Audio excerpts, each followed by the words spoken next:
Everyone wants to date someone real, but would you date someone who shows up with everything on the table? No mystery, no build-up, just here's all of it. My pain, my shame, my mess. Can you handle it? Will you stay even after you see the worst parts of me? It looks like vulnerability. It feels like honesty. But what they're really doing is oversharing, over-revealing, and overexposing. Flooding you with too much too soon. I'm Jordan Travers, a licensed clinical psychotherapist, and today we're diving into the Gen Z dating trend called floodlighting and what's going on beneath the surface.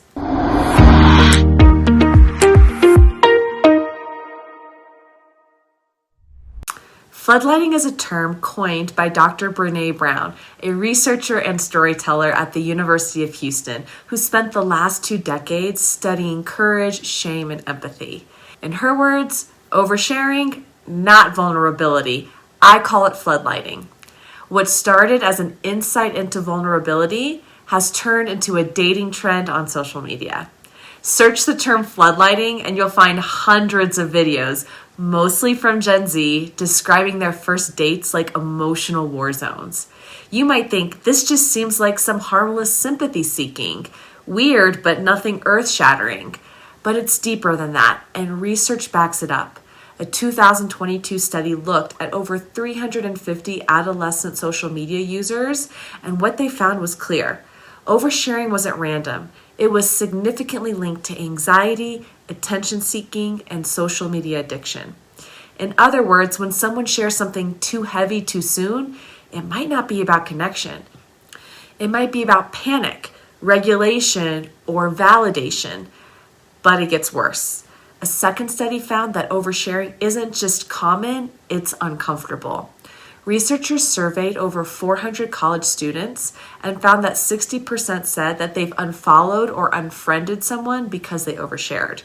Oversharing was often linked to topics like relationships, medical issues, and overly emotional statements.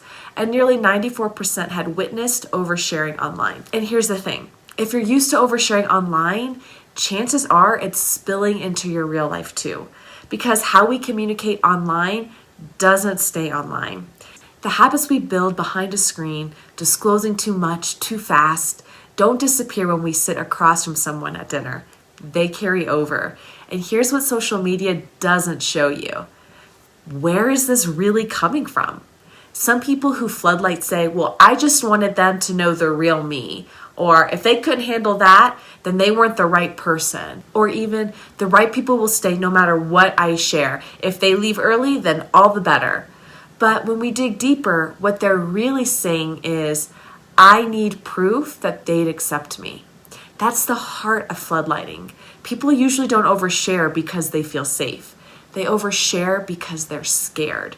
Scared that if someone doesn't see everything at once, they might like the version of you that's too put together, too perfect, too easy to leave. So you show everything early, not because it feels good, but because if they reject you, at least they rejected the real you. Or worse, you get to control the rejection, because if they walk away after the flood, you get to say, see, people always leave. And that's where so many go wrong, because real intimacy isn't built in flooding the other person. It's built drip by drip, moment by moment, where you offer a part of yourself, not all of it. Psychologists Erwin Altman and Dalmas Taylor call it social penetration theory, and it outlines 4 stages that self-disclosure naturally passes through as intimacy deepens. Let's break it down. Stage 1, orientation.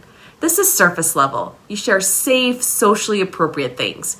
Your job, your favorite show, maybe a joke or two. Next comes stage 2, exploratory affective change. Now you're sharing more of your personality, your opinions, your interests, maybe your take on politics or past experiences.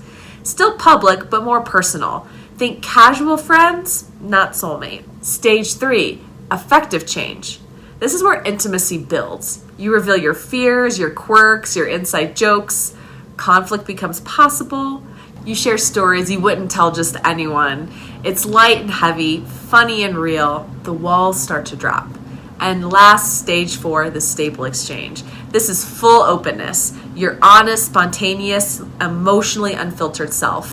You don't just talk about your inner world, you live in it together. Most people reach this stage only with close romantic partners or deep family ties. And when a relationship breaks down, when there's betrayal, stress, or disconnection, we see what's called social depenetration, the slow or sudden retreat of disclosure. You stop sharing, you start hiding, the walls go back up. Now, here's the problem. Floodlighting tries to leap straight from stage 1, orientation, to stable exchange, stage 4, on the very first date. You bypass every natural checkpoint. So what do you do instead? The goal isn't to hide who you are, it's to reveal it gradually and safely through shared emotional pacing. And here's what that looks like in real life. First, match their depth. Before sharing something personal, take a moment and ask, are we at the same stage of openness? Am I sharing to connect or to test?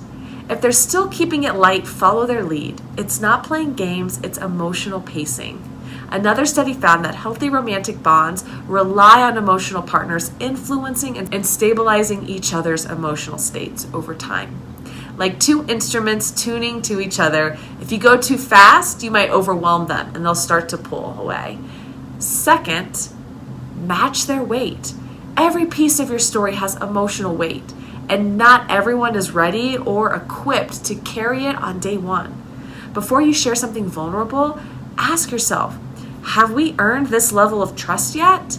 If they don't respond how I want, will I still feel okay? If the answer is no, that doesn't mean you're not worthy of sharing. It just means the foundation isn't ready yet. Third, process before you share. Unprocessed emotions often come out sideways, raw, intense, or rushed. Before you hand that to someone else, try handing it to yourself first. Journal it, say it out loud, bring it to therapy. Ask, do I want to be understood or just validated? Am I sharing because I feel safe or because I feel scared? Because when you process internally first, you're not just dumping, you're inviting. And there's a huge difference. So have you ever floodlighted or sat across from someone who did? I want to hear your story. Drop it in the comments. I read every single one. And if you're looking for personalized support, you can book a session with me using the link below. I'm Jordan Travers. I'm the Clinical Director of Awake Therapy, and I will see you next time.